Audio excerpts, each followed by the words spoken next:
did not fuel the advent of modern technologies related to diagnostics, treatment, and prevention. The topic chosen for today's presentations are the topics that are chosen for today's presentations are very comprehensive. I think they're very contemporary, they're forward-looking and relevant. I'm actually looking forward to these deliberations. And for this, I congratulate CDRI Director, Dr. Srinivasa Reddy, and the Lucknow chapter convener, Dr. Saman Habib, to be the first to block and organize this symposium. We still have time for the IB. Thank you very much, Dr. Saha, for putting across the main purview of the year for basic sciences for sustainable development across to the audience. We hope to have a constructive session today also to highlight some issues that are not directly related to science as we practice it in the lab, but the ramifications of scientific practice as we see in society. And for this afternoon, therefore, we have a very special session with research scholars who will put across their views on various aspects that are covered by this theme. The first session today is a scientific session with two very eminent speakers. I would now request Dr. P.K. Seth to please come up on the stage and to chair this session. Dr. Seth is the chairperson for this session.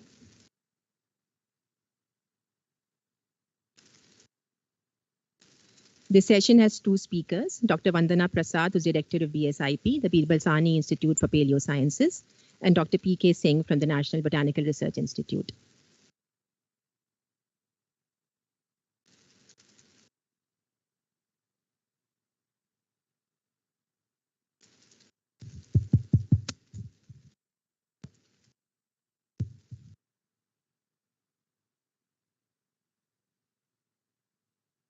Thank you very much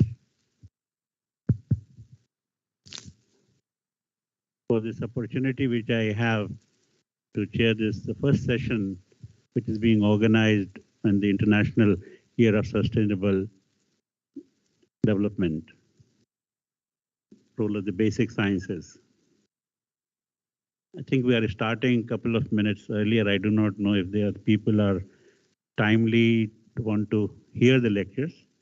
But anyway, first of all, I'd like to congratulate CDRI Director Dr. Reddy and Dr. Saman Habib, the convener of this Lucknow chapter, for taking up this very, very important activity. And as our president mentioned, is the first one, Lucknow chapter, to start this activity. Very well said by Dr. Chandrima Shah. The role of the basic sciences. I think I look at basic sciences are involved in almost all the 17 goals which have been set up by the UNESCO. And what is important is this, that we know it is the good science which drives the technology, whether it is the development of the technology or its translation of the technology, it's the basic science which is very, very important. And I think this is once again very important issue, that how science is relevant to the society which is being taken care. So I have great pleasure in introducing the first speaker. We really have two distinguished speakers presenting their basic findings. And Dr. Vandana Prasad is the director of the Birbal Sahni Institute of Paleosciences, which is in Lucknow, is known as BSIP, has research interest in is a large of research interest which includes pre and post condition, biotic collusion of the biotic turnovers and climate changes pertaining to the India particularly, and the plant biodiversity, early evolution of the grasses and grazers, earth warming events, and climate change. She has been recipient of several international fellowships and academies awards, and she is a fellow of the Indian Academy of Sciences, which is located at Bangalore. She has chosen to speak on evolutionary history of angiosperms evidence from fossil recorders. Dr. Vandana Prasad, the floor is open to you now.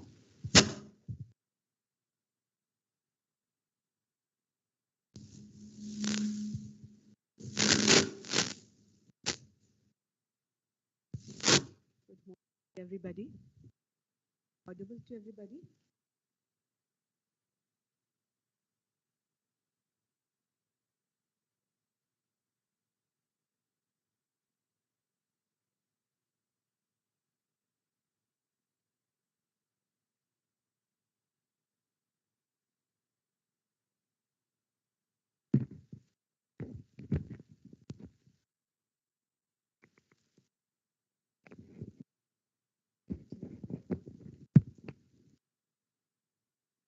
Morning, everybody.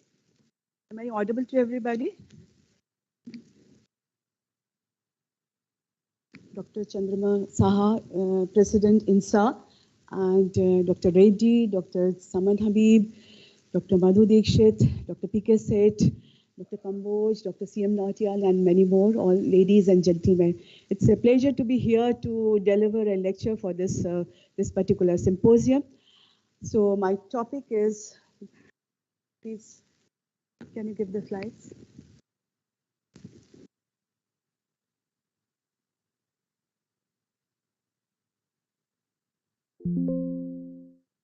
So my topic is evolutionary history of angiosperms, evidence from fossil records.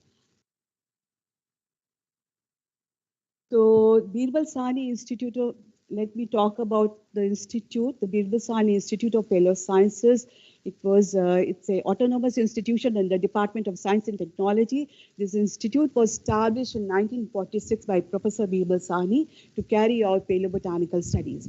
Recently, the institute has been changed from paleobotany to paleosciences. So now the scientists of this institute are working on several aspects, right from climate change, evolutionary history, and other contemporary issues. So talking about the topic, the angiosperms, the evolutionary history of angiosperms, we all know that angiosperms are the most species-rich and ecologically diverse amongst the plant ecosystem. We also know them as a flowering plants. So there are some spatial, morphological, and ecophysiological traits which make them succeed over any other type of plant system, like presence of carpels, flower structure, bisexual character, double fertilization, cross-pollination mechanism, nectar production and pollination through different agents, fruits and seed dispersal. And the ecophysiological traits are xylem vessels for effective water transport, leaf venation, and stomata.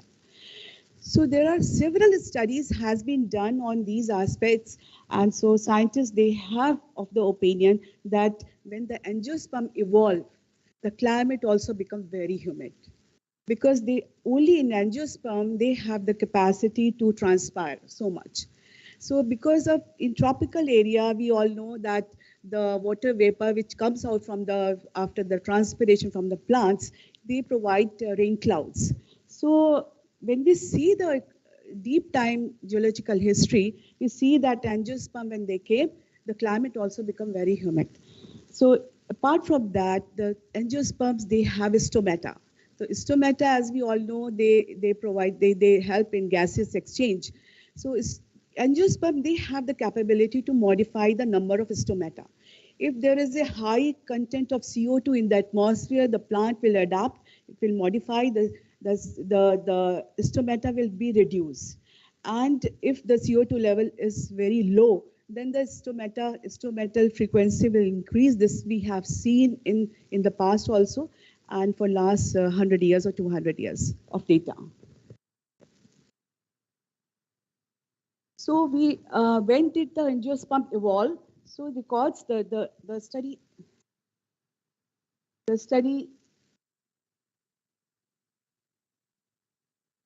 So the study says that the angiosperm evolved during late Triassic time period at 230 million year time ago, and that time that most of the northern continents, they were in the tropical region, and there are few records that can tell us that the angiosperm, they arrived at that time.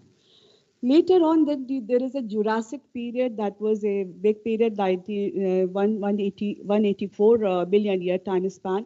But this time we don't see any angiosperm record, probably because this time period has been identified as a most arid period in the geological history. Or because of the aridity was desert areas were so much that angiosperm records cannot be seen. So next comes the Cretaceous time period. During the Cretaceous time period, there are several records and angiosperm they started coming, and then later on the angiosperm records showed highly diversified conditions, and they were proliferating in each and every part of the globe. So angiosperm, as compared to other plant groups, angiosperm came very late as compared to gymnosperm fauns, but when they came, they completely diversified, so much proliferated and covered the globe. So when we talk about the history, we see that apart from geological history, the Indian continent has a very dramatic history. As you see, this is how that the continents where they were moving, and you see that Indian continent was in the southern high latitude. And it started moving during early Cretaceous time period. It moved further north. It crossed the equator and then collided with the Asian plate. And that is how the mighty Himalayas originated. And so in India now it is at 21 degree north. So you can see that it travels from 60 degrees south to 21 degree north.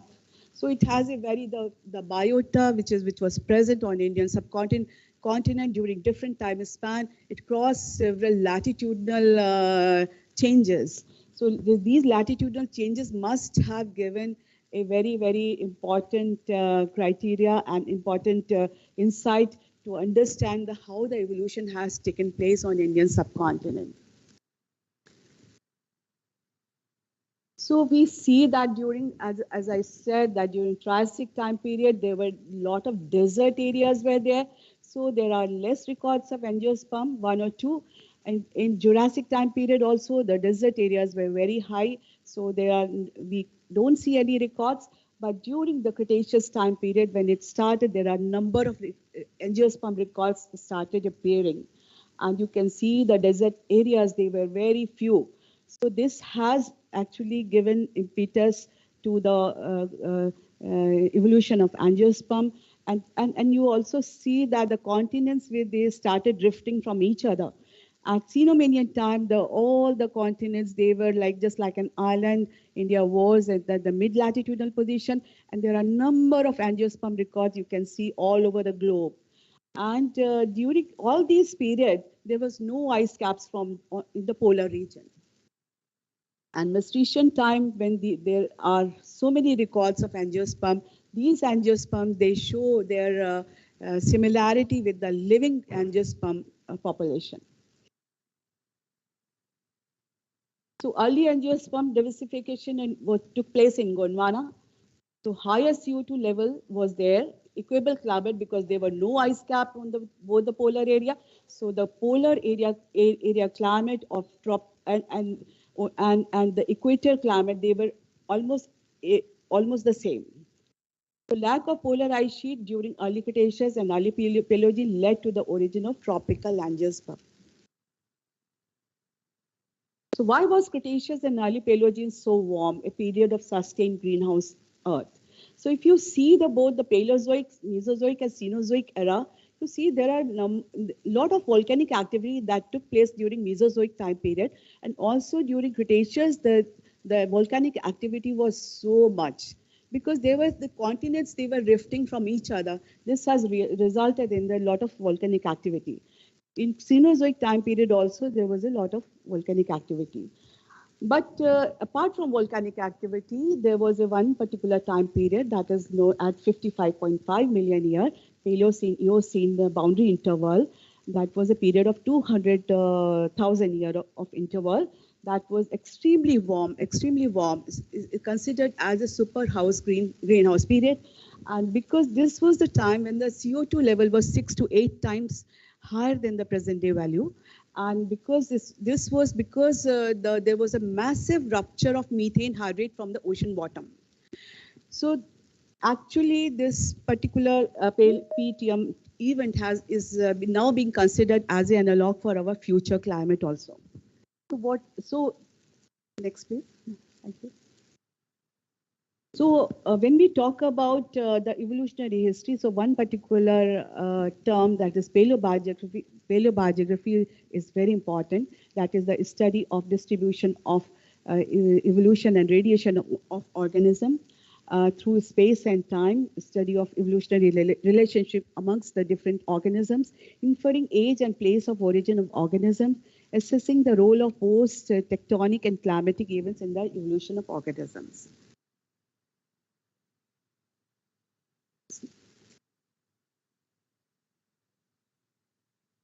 So there are three fundamental processes are required in paleobiography: evolution and speciation of biota, both plant and animal, extinction, and its dispersal. So we need fossil records, we need dated phylogenetic tree, we need the current distribution of biota so that we can develop a paleobiographic history. So for developing the paleobiographic history, there are a number of methods. So one particular method, that is a phylogenetic analysis, which is extremely important. That involves the study of present-day biota. So like these species, A, B, C, D. It's moving. I'm so sorry. So there are a number of species like A, B, C, D. These are the living species, and their character that make them clade 1 and clade 2. So their divergence ages can be determined, and this could be their divergence age. So similarly, we can also we can also decipher the root of these particular family or clade. So this is particular phylogenetic study is extremely important in deciphering the paleobiography of biota. So predicting speciation, extinction, and impact of climate change on diversification of flora and fauna becomes easy. And this holistic approach of integrating multiple disciplines ranging from paleobiology to molecular biology would address the issues of impact of climate change on species distribution and their habitats, phylogenetic relationships of extinct and extant lineages, predicting speciation and extinction in response to historical processes, and finally, we can develop conservation measures of a species by taking into account of evolutionary and ecological aspects. So we have the DNA data of living species, we have its fossil records, we can develop a phylogenetic tree, we can predict the speciation and extinction of flora and fauna in response to past geological events, and also predict the impact of past climate on diversification of flora and fauna. So let me take you to Rajasthan desert, Rajasthan area. It's a Thar desert. There are a number of lignite mines are present in which we are working on and trying to trace the paleobiodiversity in the deep time. So in these lignite mines, we get a lot of fossils. These are the insects, these are the vertebrate fossils, these are the pollen. Apart from that, there are many megaflora also present in them. So when we try to see their similarity with the living population, we find that they are like this type. Lemurs were present in India at one time, but now they are no longer present in India. They are found in Madagascar only. They are extinct from India. There are tapirs, they are found in South America, but now they are not present in India. They are found in somewhere else. Like many plants, they were present in India at one time, but right now, because of the climate change, they are no longer present in India. They are residing somewhere else. So this is how that we can predict also that how the climate change is taking shape. These are some flora which are which is found in only Madagascar, but in India we were getting at one time. So this work we have done in 2009. We have found that 55 million year flora which was found in India, that shows its similarity with the flora which is found in Western Ghat area. So this is the area. This is from 9 degree to 10 degree latitude. This particular area has an endemic population. Most of the plant and animal species are monotypic and endemic. So if we consider the mean annual rainfall condition, then this area becomes very, very wet area. And if we consider the lesser number of dry months, then this area becomes very wet area. So most of our fossil records are found from this area. So we come into some case histories. So we have done some evolutionary history of Abedaceae. Abedaceae family is a pantropical family and which is used for timber and fruits. The family consists of 500 species. So we found its fossil records in Rajasthan mine and Gujarat mine. So these are the fossil records, which pollen fossil records, which we have found, and they have the similarity with the living population of this family. So we have done the morphological data. 20 characters of pollen have been considered to develop a phylogenetic tree. This is the character matrix using the morphological data. The lesson 0 and 1 has been given to the primitive character, and the more advanced character has been given a higher number. So we have also taken the molecular data of this family of living species, and we developed a tree. So this is the tree which we have developed. This is the phylogenetic tree, and then what are the characters, how the characters evolved in this family. And this family originated around 106 million years in Africa. And from Africa, it was transferred to India. And later on, it was transferred to Southeast Asia.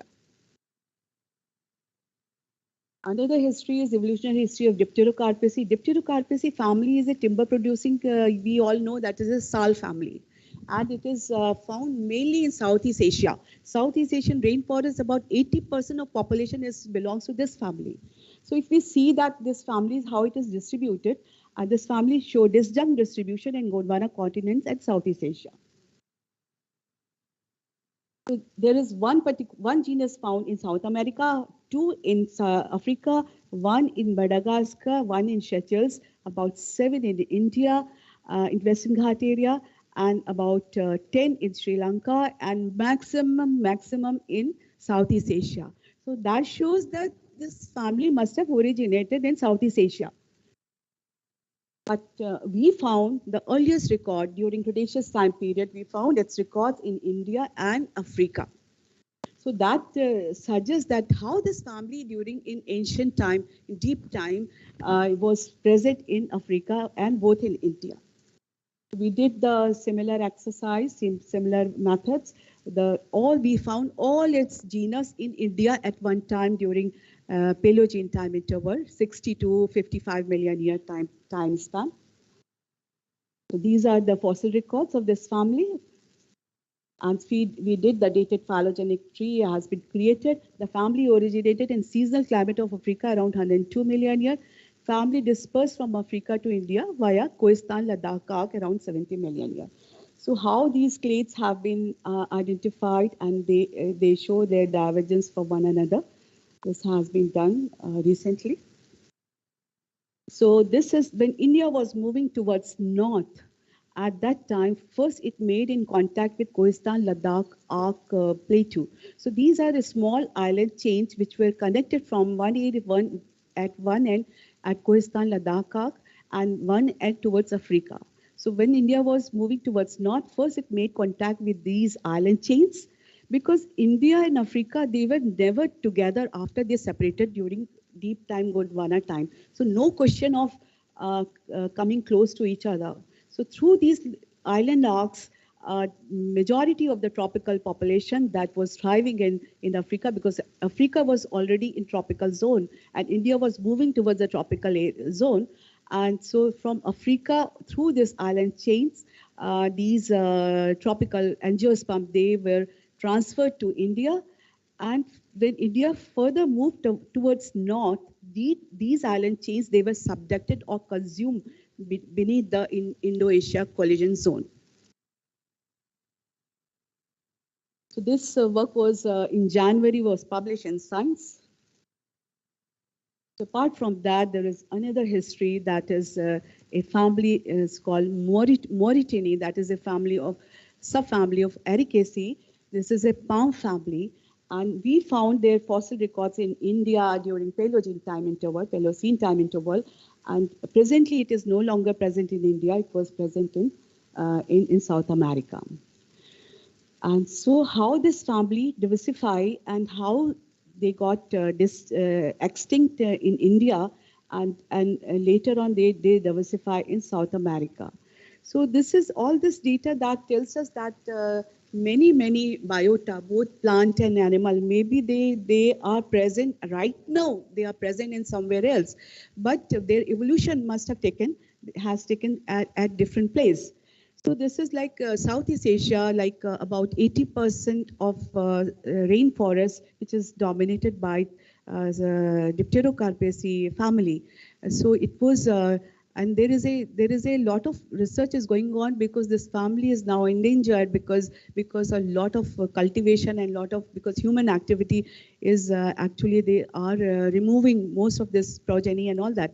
So later on, how this family will behave, the past data and the past information can tell us that how this family will behave in future. So this is about that how this Mauritania was present in different continents, and so this particular family, this Mauritania palms, they are extinct in India before India made collision with Asia. And that is why this particular family could not be transferred to Southeast Asia. So all this data that tell us that biogeographic history of both plant and animal is extremely important when we are facing threats like global warming. So there are many species of plants like Chironji you see. It is going to extinct in future. There are many plants like because they are not being able to withstand the changing climatic condition and high CO2 level. So we have also found earliest records of grasses in India, and it was published in 2005.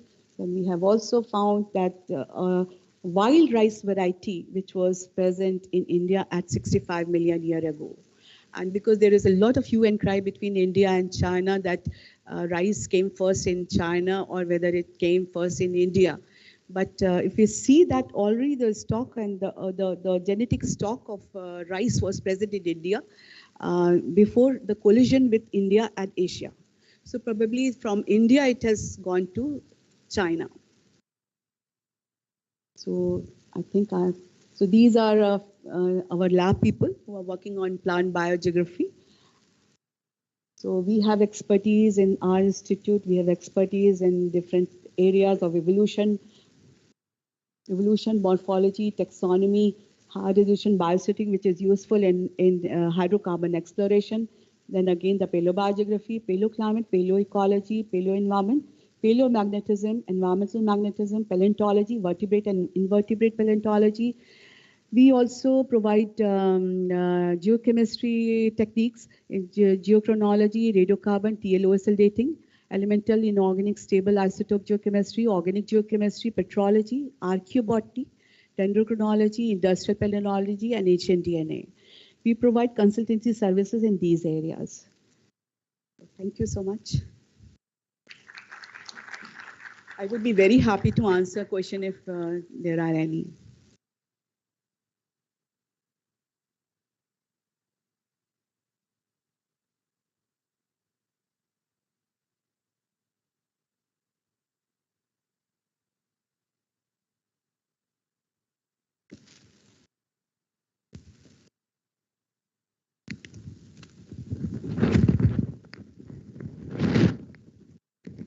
Thank you, Dr. Prasad, for that talk. I just had one question. Based on the work that we do in terms of how, say, angiosperms have evolved and how they've migrated over ecological evolutionary time, with the current rapid climate change, what are the predictions that one may make for the future of angiosperm diversity in India and also in South Asia in general? So is there a way of looking at particular families of angiosperms, and what are these ways? I mean, how does one do that kind of prediction? So first of all, it is extremely important to understand the plant physiology, the particular plant, how it is require, what kind of environmental conditions.